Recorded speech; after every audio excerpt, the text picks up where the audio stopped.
Grace and peace to you in the name of God the Creator, Christ the Redeemer, and the Spirit who sustains us. Amen. This text from Romans hits me in the feels every time. The imagery of creation groaning in labor pains, the emotional depths of the Spirit interceding on our behalf with sighs or groanings too deep for words. The rhetorical climax of verses 38 and 39, when Paul provides a comprehensive list of anything that could ever try to separate us from God and declares that it will not work. Thematically, we've gotten right where Paul wants us to be. To recap, we started our journey through Romans with the first chapter where Paul boldly declared that he is not ashamed to follow a Savior who was humiliated at the hands of the empire. He pointed out that faith is not just a way of believing, but instead it's a way of being in the world. Faith is justice work. We moved on the next week to chapter 5, where the conflict that Paul is addressing in this letter comes into focus. The Jewish and Gentile followers of Christ are not getting along very well. Paul points out to them that we're all in the same boat. We all suffer from sin. And Paul introduces this concept of justification, being pulled back into right relationship with God, away from the margins of sin. And he goes on to remind us that God is more powerful than our suffering. Then last week, we were in chapter 6, in which Paul tells us that we are baptized into Christ's death so that we can for all time experience the love and forgiveness of God. Being baptized into Christ's death grants us the freedom not to have to worry about what everyone else is doing wrong. We are not and should not be the sin police. Instead, we should take the love and forgiveness that we have received and share it as widely as we can. Now here we are at the rhetorical pinnacle of Paul's letter to the Romans. What some people have called the Gospel of Paul. Why? Because he makes a strong case in this letter, probably more than in any other letter, of how the gospel works in and through us to shape our lives, the lives of others around us, and the entire world. It's appropriate that we read this text on Pentecost, the day when the Spirit descends on the disciples with tongues of flame, granting them the gift of other languages so that they can share the good news with the world.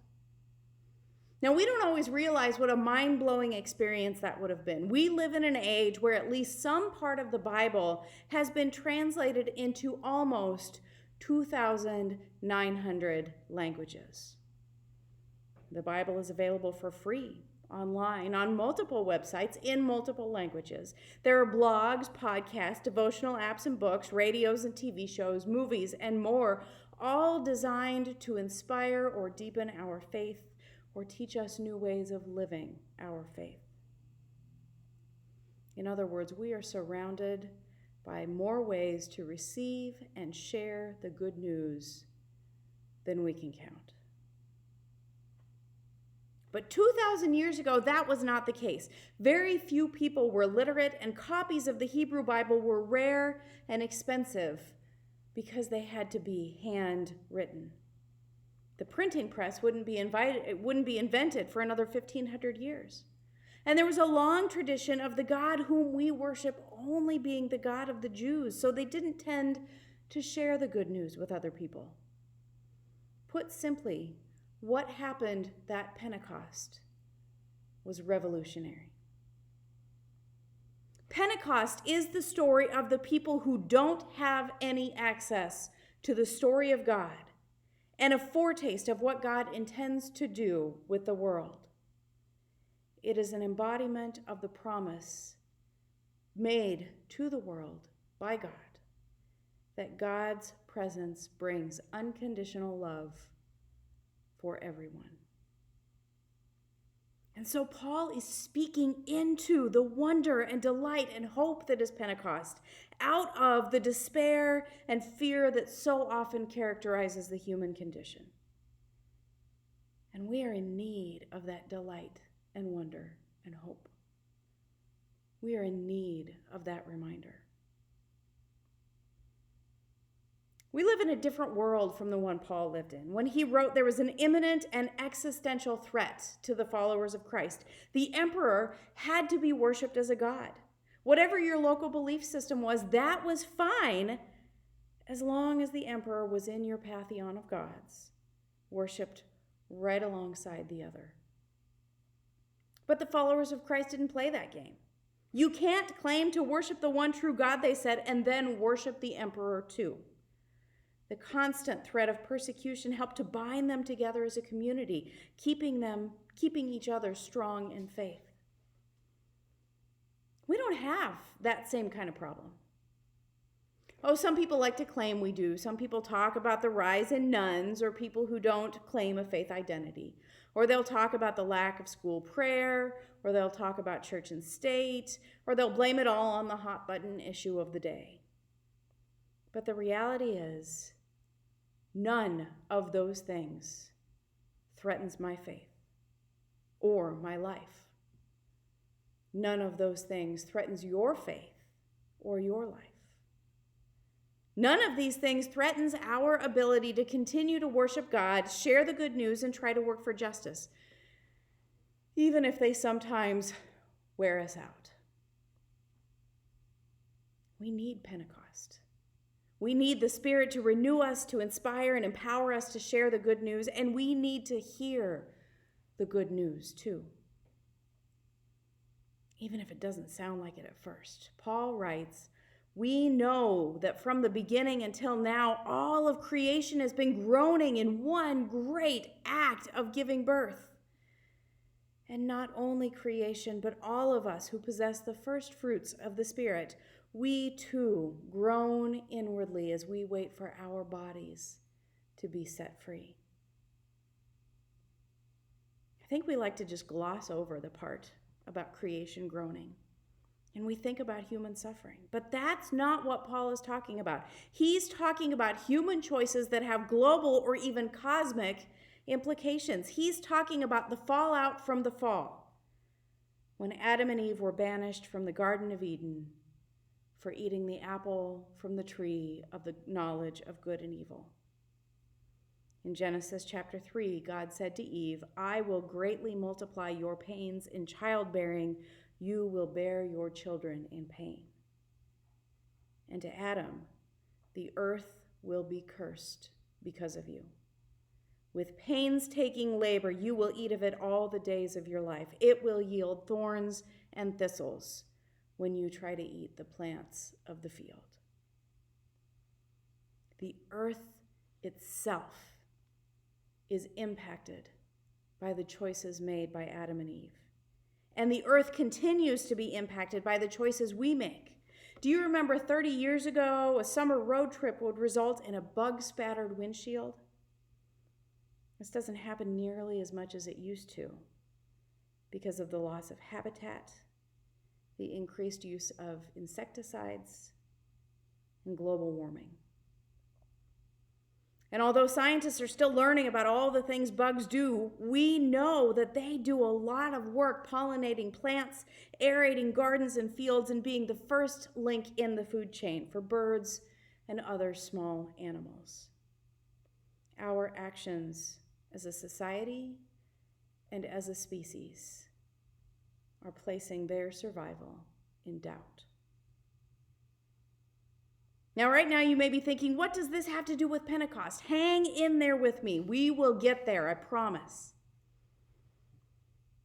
I'm not claiming that Paul was prophesying global warming when he wrote about creation groaning.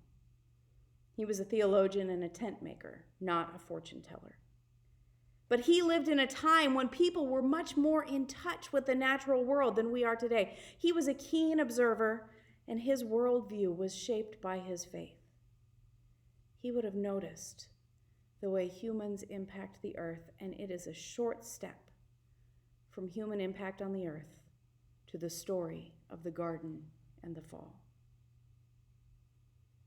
But thankfully, the story doesn't end with all of creation being in bondage to sin, because the Spirit is with us. interceding on our behalf when we don't even know how to pray because things are so big and bad and we feel so hopeless. But Paul reminds us we should not feel hopeless because we have been justified. And so what he asks should be our response to this justification. Another question. If God is with us, who can be against us? This is another place where we can miss the point. We try to answer Paul. The people who don't believe global warming is an issue, we might say, or the systems that prioritize corporate profits over the health of people, animals, even the earth, or the lack of robust public transportation and the reliance on fossil fuels. But to go down that road is to move away from God and towards sin. To go down that road is to deny the glory and the mercy of God. We might be inclined to think that this question is rhetorical, except for all the times we try to answer it and get it wrong.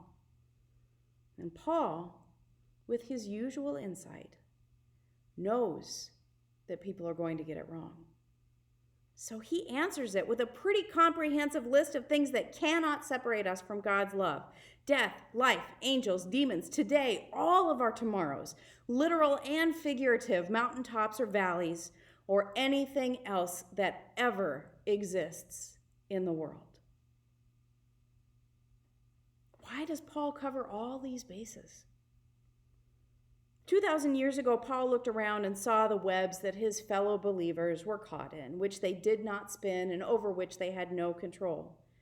Things that were existential threats to the lived faith of the followers of Christ, like mandated emperor worship and persecution for those who did not comply.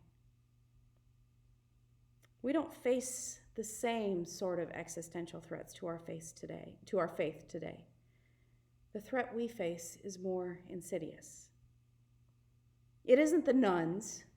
It isn't lack of prayer in school. It isn't separation of church and state. It's a separation of another kind, one that never should have been allowed to take root. The separation of the body and the spirit. Somewhere along the line, we somehow came up with the idea that our bodies and our spirits are two separate things, that we don't have to be mindful of both, that our spirits or our souls are what matter to God.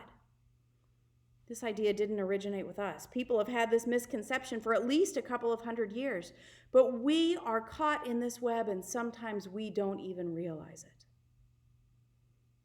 This idea allows us to interpret Romans metaphorically instead of metaphysically.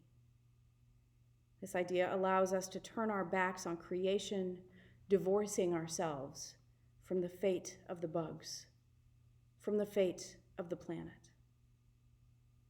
But when we look around, we can see all around us evidence that Paul knew what he was talking about. Our choices have implications for the planet. This is the Pentecost story. When we recognize how our choices impact God's creation and act in ways that bring life, we are sampling the foretaste of what God intends for the world to be.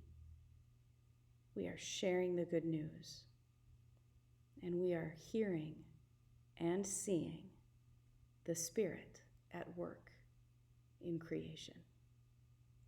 Amen.